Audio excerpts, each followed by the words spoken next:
RMC, l'immanquable grande gueule. J'ai toujours cru en une droite qui marche sur deux jambes.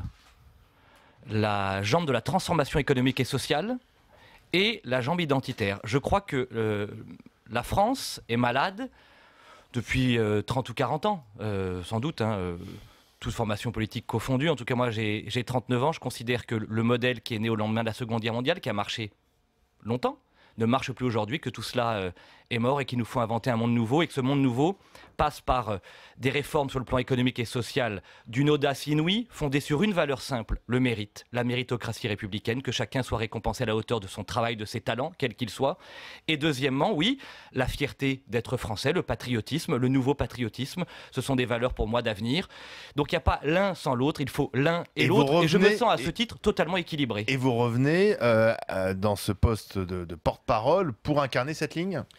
Pour incarner la ligne de ma famille politique, pas plus de l'un que de l'autre. Parce qu'il y en a plusieurs. Mais on va justement, le problème de notre parti depuis longtemps, parce que nous sommes dans l'opposition, même si en 2015 nous avons remporté un certain nombre de victoires départementales et régionales, le grand enjeu de 2016, et c'est la raison pour laquelle après 2 années consacrées uniquement à mes mandats locaux, et je vais continuer à y consacrer 80% de mon temps, parce que je suis passionné par ce que je fais en Sologne et en région Centre-Val de Loire, mais 2016 c'est la grande année du débat des idées. Moi les querelles de personnes ne m'intéressent pas.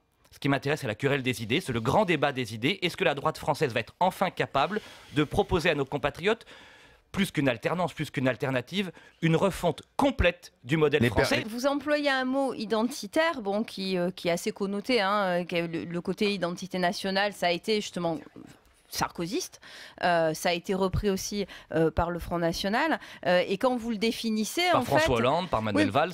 Non, pas dans ce sens-là. Autant être républicain, être patriote, voilà, tout le monde aime la France, ça y a pas. Mais quand vous le définissez, ça n'a plus rien à voir en fait. J'ai l'impression que vous employez un mot. Ben oui, parce que j'aime bien votre définition, tout ce que vous avez défini, c'est pas mal. Oui, sur la mondialisation. Mais quand vous dites une jambe identitaire, excusez-moi, tout de suite, moi, j'ai plus envie d'écouter parce que j'ai le sentiment que vous reprenez un mot juste pour parler à des gens. Non, je répondais à une question précise. Oui, c'est quoi alors la jambe identitaire? Voilà, parce que moi ça me fait un peu peur parce que ce que vous avez défini en parlant à Didier était quand même plus intéressant que ce qu'on voit de l'identité et du courage identitaire défini par le Front National. Moi, je trouve que vous employez des mots juste pour parler aux électeurs du Front National. Alors je précise que j'apprécie la franchise de votre question.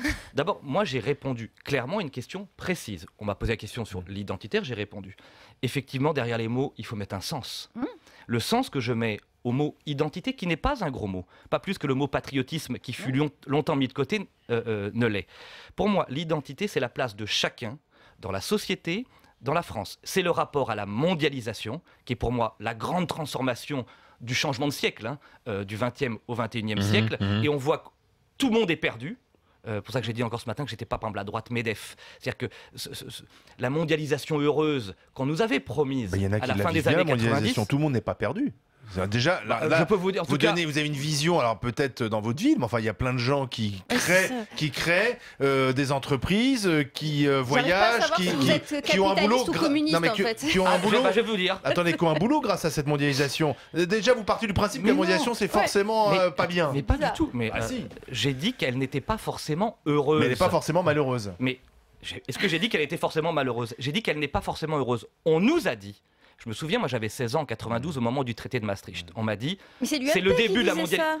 C'est chez vous qu'on disait ça. Mais je vais vous rassurer sur un truc. qu'il n'y était pas. Si franchement vous voulez me faire dire que je suis comptable ou responsable de ce qui se passait avant. Moi, ce qui m'intéresse, ce sont les républicains de demain. C'est la famille politique à laquelle j'appartiens aujourd'hui et que je veux construire qui a créé aussi demain, cette mondialisation heureuse. Vous voyez, mais c'est pas vrai, c'est pas que ça. Vous êtes des capitalistes depuis des années, c'est pas forcément mal. Je vais vous donner un exemple.